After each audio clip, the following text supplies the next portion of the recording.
एक आले यहूद है जो बंकर में छुपे हुए हैं और एक ईरानी मुसलमान हैं जो खुले आसमान के नीचे हैं।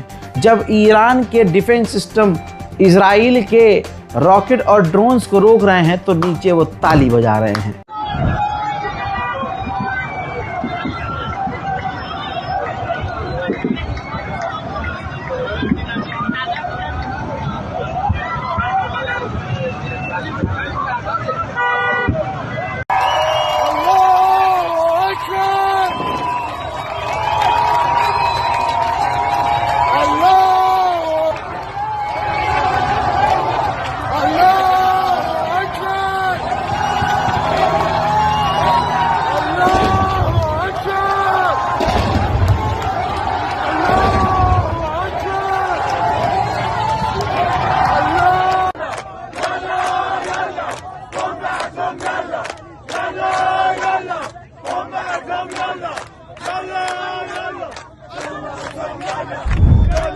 ईरान को हल्के में ले रहे हो तो मुन्ना समझ लो कि हुआ क्या है। अभी ये आपको देर रात को बता रहा हूं और मामला और भी ज्यादा हो सकता है।